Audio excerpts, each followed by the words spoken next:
Thank you for joining us for our May 1st service at First United Methodist Church. As you can see, this is not our usual service recording.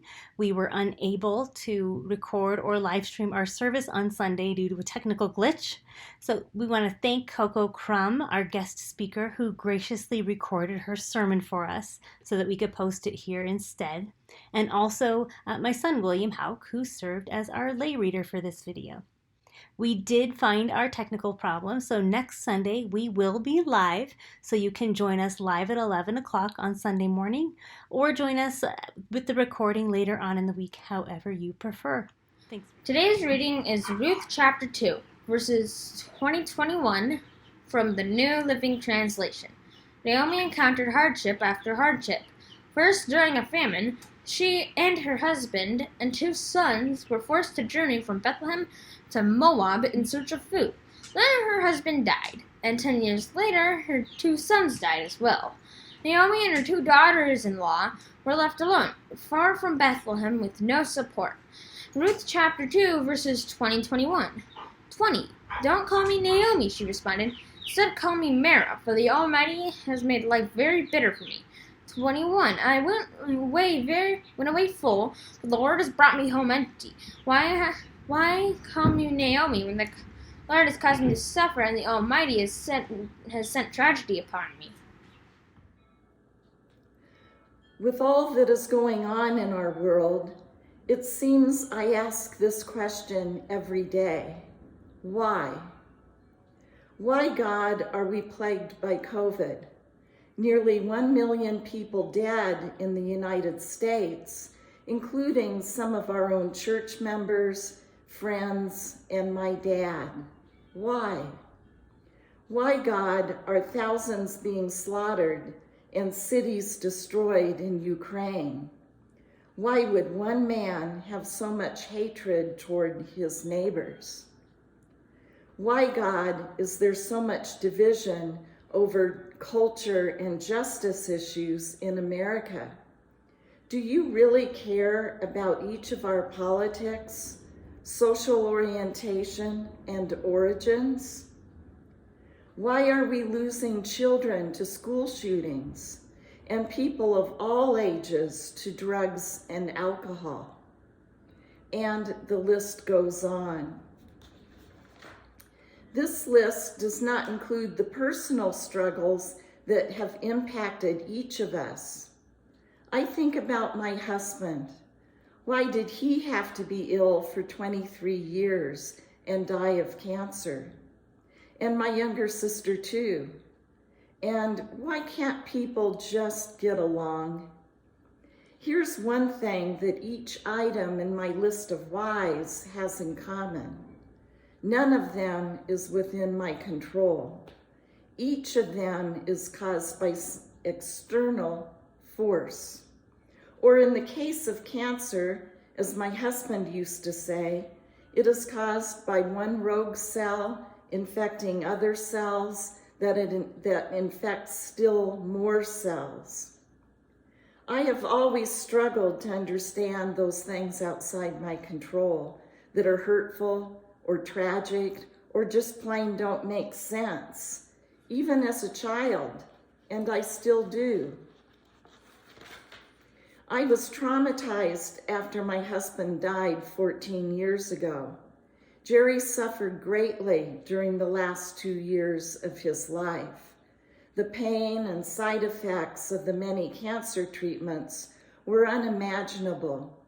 The suffering seemed especially cruel to happen to this fun-loving, energetic man who just wanted to make the world a little bit better.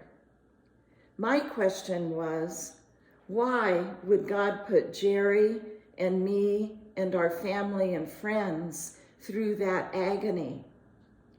A friend told me, you have to go through misery to reach salvation.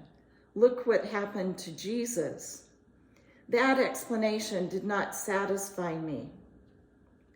Grief is a burden. That burden did not lift until I worked with a chemical manufacturer in Connecticut 5 years after Jerry's death. I am a retired business consultant and traveled around the country for more than 20 years, helping companies to improve their supply chains. As an aside, during all my travels, I found that 99% of people are good. It's that 1% who create such pain and havoc for the rest of us. My client in Connecticut was near the town of Newton.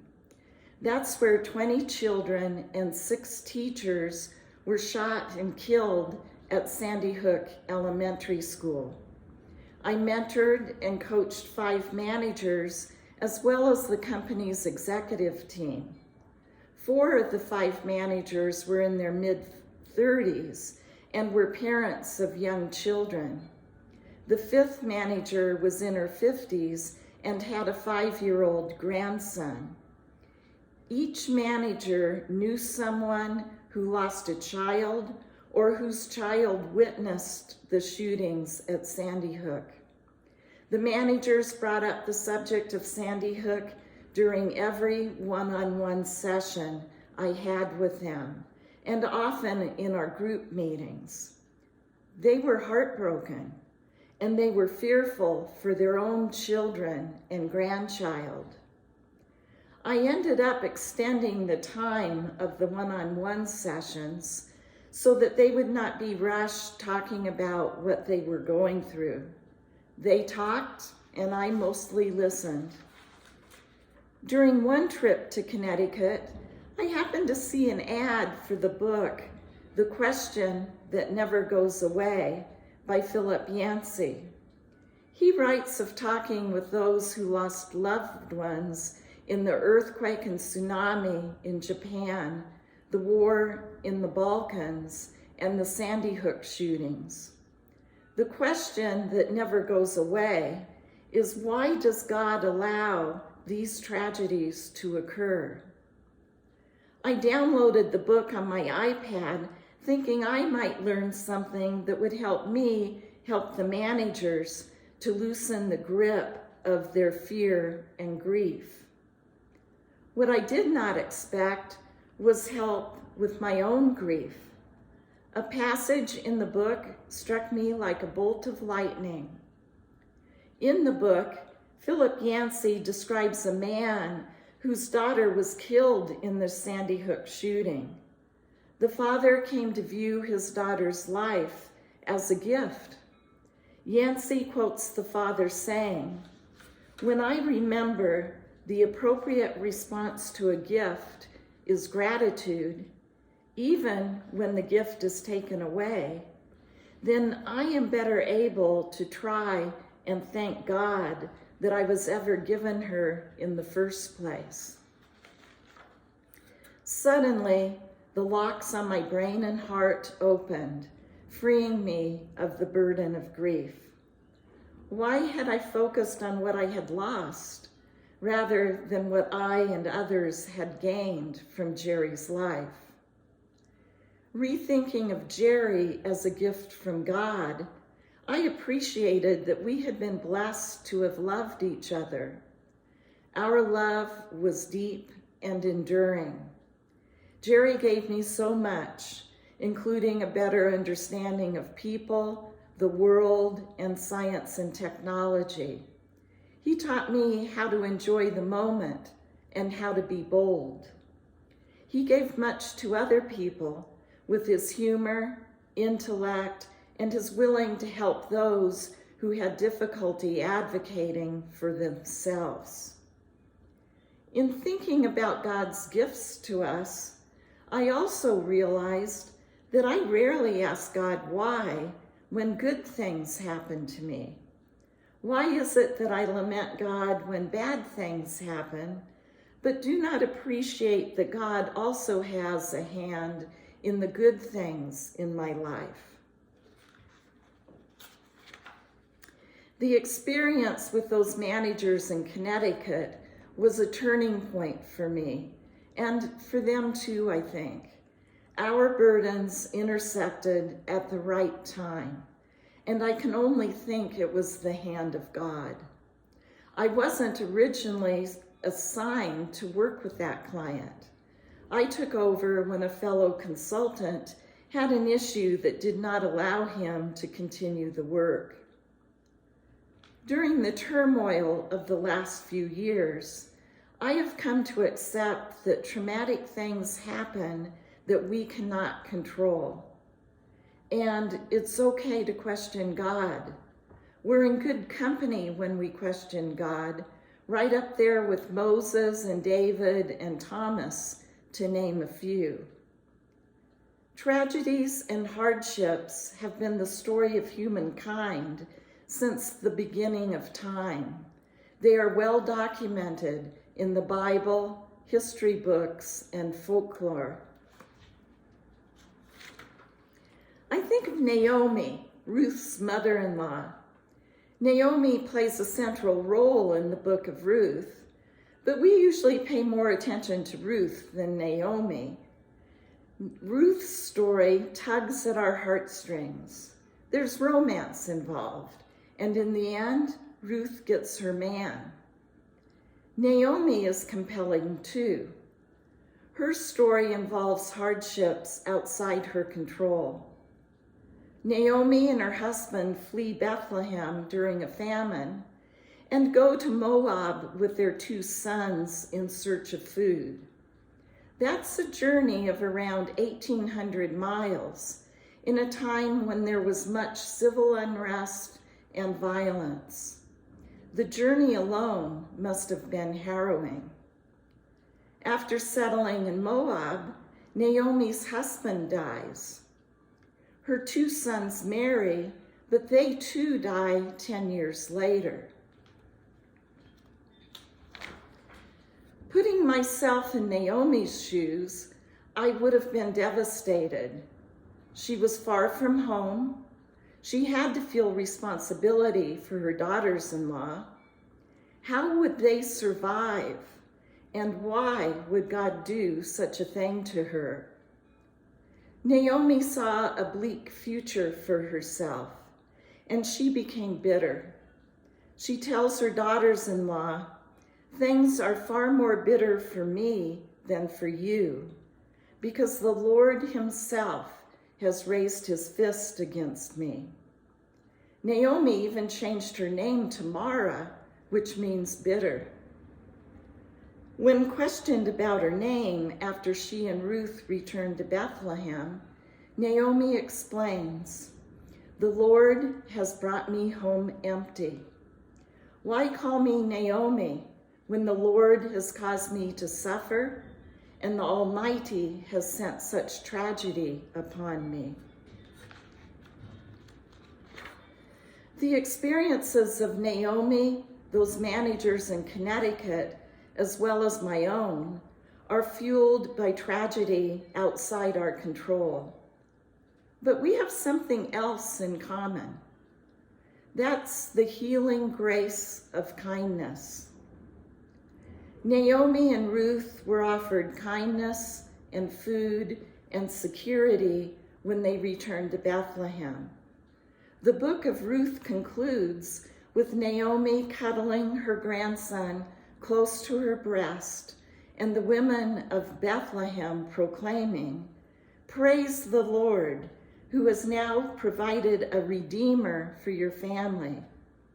May he restore your youth and care for you in old age.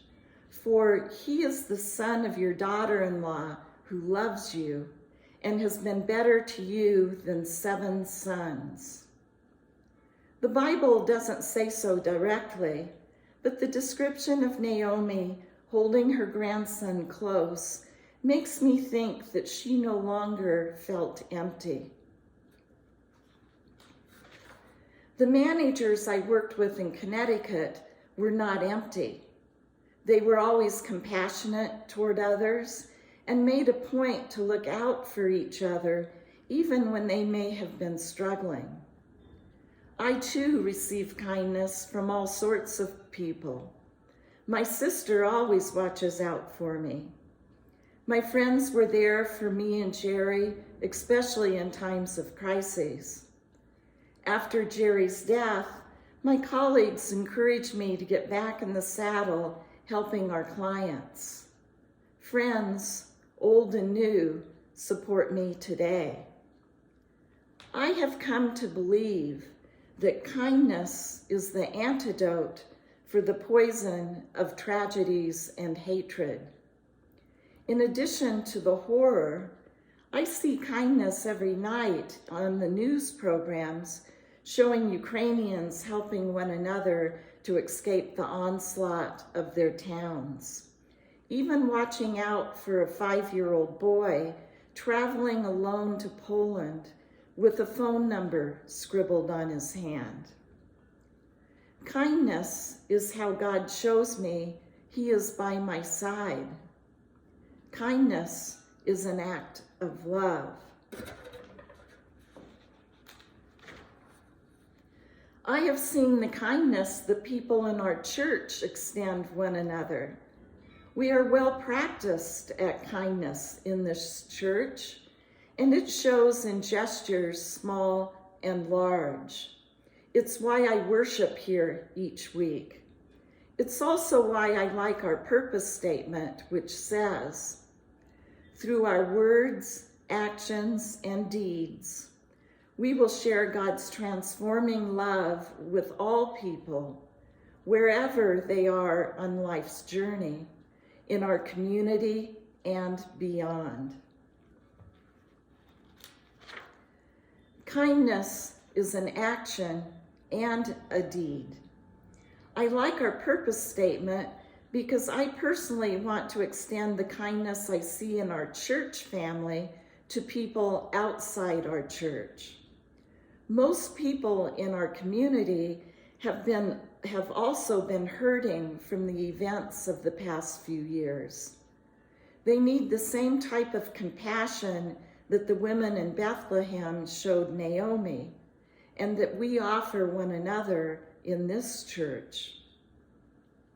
We are both messengers and recipients of God's love when we give and receive kindness. Kindness is God talking through us. Amen.